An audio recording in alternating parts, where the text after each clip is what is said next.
چلی جائے جھوٹ نہ بولنا. نبی فرماتے ہیں وہ مومن نہیں ہو سکتا جو جھوٹ بولے.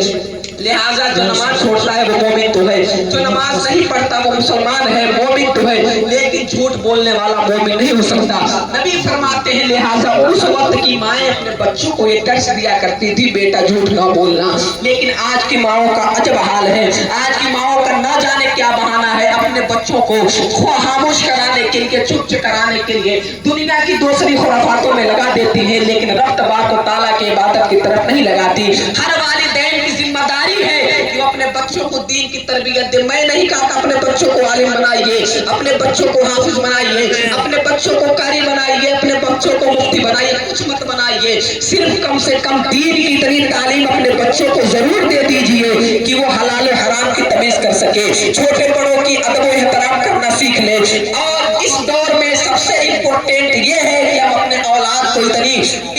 علم ضرور دے دیں کہ وہ اپنے ایمان کی حفاظت کر سکے. اگر آج ہم نے اپنے بچوں کو اتنی بھی تعلیم نہیں دی تو پھر نبی کی یہ حدیث کلکم من رائن کلکم من مسئول عن رعیتہ, تم میں سے ہر ایک ذمہ دار ہے, تم میں سے ان کی ذمہ داری کے بارے میں پوچھا جائے گا. لہٰذا آپ اپنے ذمہ داری کا سوال کا جواب دینے کے لیے تیار ہو جائیے. اگر آپ نے اپنے بچوں کو دین کی تعلیم نہیں دی ہے, بروز محشر آپ سے آپ کے بچوں کے بارے میں پوچھا جائے گا, آپ سے آپ کے اولاد کے بارے میں پوچھی جائیں گی. جس طرح یہ دنیا سے جانے والا شخص صرف 3 چیزیں دنیا سے ساتھ لے کر جاتا ہے, اچھا عمل, اچھی اولاد اور صدقہ جاریہ, یہ وہ 3 چیزیں ہیں جو جانے والا اس دنیا سے لے کر جاتا ہے, ورنہ اس کے بعد جتنی چیزیں ہیں دنیا میں رہ جاتی ہیں. اس کا برعکس بھی ہوگا کہ جب آپ اپنے بچوں کو دین کی تعلیم نہیں دیں گے تو اگر آپ دنیا سے جانے کے بعد اس کے ثواب کرنے پر ثواب کے حقدار ہو رہے ہیں, تو آپ کے دنیا سے جانے کے بعد اگر آپ کا بچہ جوئے کے اڈے پہ پایا گیا,